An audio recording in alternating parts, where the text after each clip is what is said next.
Hey guys, this is me doing the thing that I do. Playing Red Spy on CP Gravel Pit. Got the Black Rose, L'Étranger, and the Snack Attack again, using the other Black Rose style, the Bakara, I think it's called, which makes the knife all black, sort of akin to the stock knife as opposed to it being team colored. I'm gonna talk about a couple things today.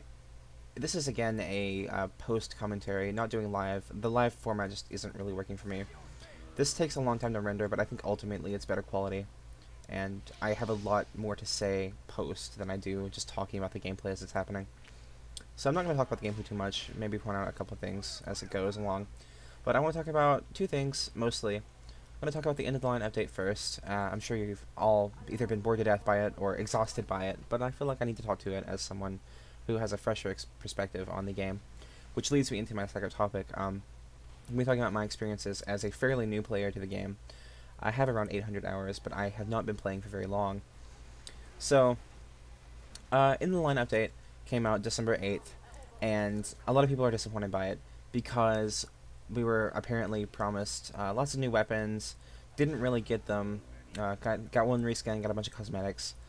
The in the line film that came out, the 14-second or 14-minute long rather, short film, was extremely impressive in my opinion. I thought it was gorgeous. The animation was great, the plot was interesting, all that stuff. This it was very spectacular in that sense. Great job to the creators of the update and the movie. And I feel like the problem with this update and the backlash it's seen is that people are directing their opinions toward the wrong set of people. And a lot of people have echoed this. I think Muzak has talked about this. Some of the other big names in TF2, I guess, have talked about this. But I find that it really is Valve. Valve are the ones that we should be blaming here. I get destroyed by this soldier. It's kind of unfortunate. I thought I was going to be able to kill him, but he kind of, I guess, revenge on me for that backstab on the stairs earlier. But anyway, Valve are the ones who put out the update, and they're the ones who have set, as Muzak said, these like unreasonably high standards for map creation. He mentioned that Valve were involved in sort of the playtesting and whatever of CP Snowplow, which was the map that we were supposed to get as part of this update. And even despite their involvement and their feedback, it still wasn't deemed good enough by them to put in, just because it was supposedly too confusing for new players. That answer confuses me a little bit, because it seems to me that A is a brand new map that you put in the game that people are ostensibly not going to know how to play. It should be confusing, because that's just how it goes. One thing I want to point out real quick, this sniper is actually my friend. I was in a Skype call with him during this gameplay, and I just totally flubbed this. He hits me with the Huntsman, I get meat shot by this scout with a crit. He laughed at me for a good minute because I totally flubbed that. Very disappointing. We lose B as a result, actually, and just really embarrassing on my part. But anyway, we were all supposed to, again, the weapons that we were supposed to get didn't pass Valve's quality control for some reason. Don't know what the deal was. Actually, one of the weapons we were supposed to get, I believe, came with the 11 War update. Not sure which weapon it is, but I've heard this, and it's stated on the wiki somewhere. So it must be true. But I guess in summary, what I want to talk about, or what I want to say about the end of the line update, is that yeah, it was a little disappointing. Didn't get a whole lot of new weapons, but the movie itself was great. The people who put a year plus's worth of effort into it definitely deserve more praise than they do blame for what happened, because it wasn't really their fault. And I just feel like Valve is gonna have to make up for it somehow with either the I've heard rumors of a spy versus engineer update, something to that effect. So we'll see what happens, I guess. The second thing I want to talk about is my involvement in the TF2 community. Obviously, I have a couple videos up on this channel, but I'm by no means a name in the community at all. I have about 50 subscribers, and my videos average about 0 views. So this is something I just do more for fun. And as a result, well, okay, let me talk about. I've only been playing this game seriously since right before the Love and War update, so not very long. I wasn't around even for like the Two Cities update, and the reason for this is I was actually introduced to the game in 2012, which is still really late considering. The Power Mini update when one of my friends convinced me to try it. You know, I was sort of in the Valve whatever. I played Garisman a lot, so I was aware of Team Fortress 2, but I'd never played it, and I just thought, you know, maybe we could do this, and I played it, and I joined my friend on an orange server, and being like brand new to the game, I got just absolutely demolished in the most unbelievably like unsatisfying way possible. So to be treated that way, or to get, you know, to have that kind of experience, I was not. It wasn't pleasant. Get destroyed by crits here. Very unfortunate. I thought this was a back burner actually, and I complained about the hitbox being broken, but I just now saw that it is in fact a. It was just crit flames that happen sometimes. Anyway, being a new player to this and getting just demolished that way, I thought the game was dumb. I thought, you know, weapons were overpowered. I didn't think I was going to be good enough to play it. And so I didn't touch it for 2 years. I didn't touch it from around, let's see, when did Pyromania come out? I think it was like February, maybe April of 2012, until maybe May of 2014. I hated it, and I remember specifically that like vehemently hated this game. I told people that, you know, I thought it sucked and that I was never going to play it again and whatever. But I finally gave it a chance again, and it turns out I couldn't have been more wrong. I genuinely love this game now.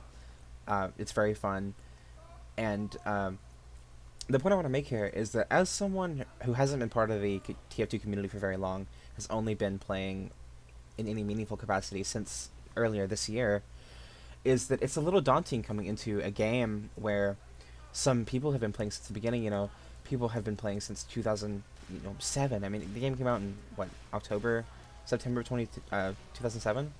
So to come in 2014 is just kind of crazy. There was recently a thread on FacePunch about someone had extracted the orange box version of TF2, so the original TF2 version ostensibly, and the game obviously has had dozens and dozens, hundreds of, even maybe thousands of changes since it was released in 2007. So it definitely plays a lot differently than the 2014 version does. So although it plays so differently, and you have all these new weapons and all this kind of gimmicky stuff now, the core mechanics really haven't changed a whole lot. Being able to, it's still very much kind of a twitch game in the sense that playing hit scan weapons at least is very twitchy, scout and such.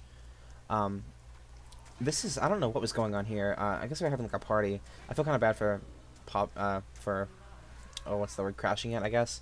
But my friend again is the scout now, and takes me out again. But anyway, so I'm playing with these people on this orange box version of Team Fortress 2, and it's staggering the difference between these kinds of people and then the people you play on public servers with. Like, people on public servers are basically sometimes brand new to the game, like even newer than I am. Like the heavy medic pair that I've been killing, I think the heavy just got like the Power Vision and Gibbous achievements, like in this video. So there are people even newer than me who aren't familiar with the game, and then you have these people who really are only playing Team Fortress 2007, that's what we're calling it at least, because of the nostalgia factor, because they played it when it came out. So seeing this kind of, I guess, dedication, you get exposed to just a completely different level of skill. These people have been playing since 2007. They have like thousands and thousands of hours into the game.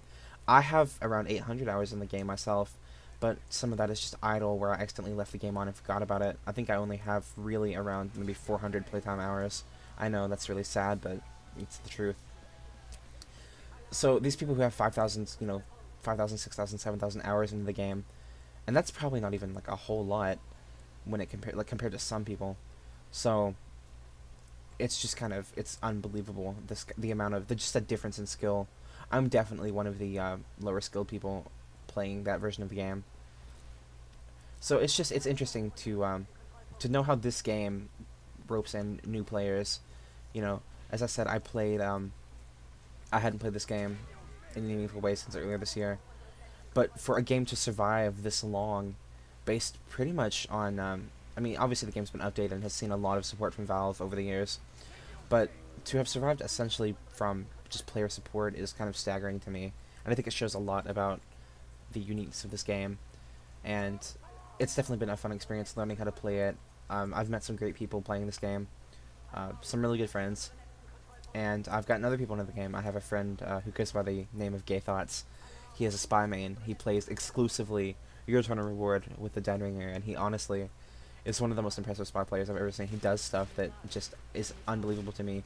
So he's been playing the game for like less time than I have, but he's still just the things he manages to do, the drops, being able to drop down on people. There's some trick steps he's not totally necessarily aware of, but he's definitely gotten the hang of I guess playing the spy sneakily. So you know that's kind of all I wanted to talk about in this video. Didn't really talk about the gameplay much. Wanted to kind of distance myself away from that. But if you enjoyed this, do those things that YouTube lets me do. Let me know if this new format works for you, and I'll see you guys next time. Bye.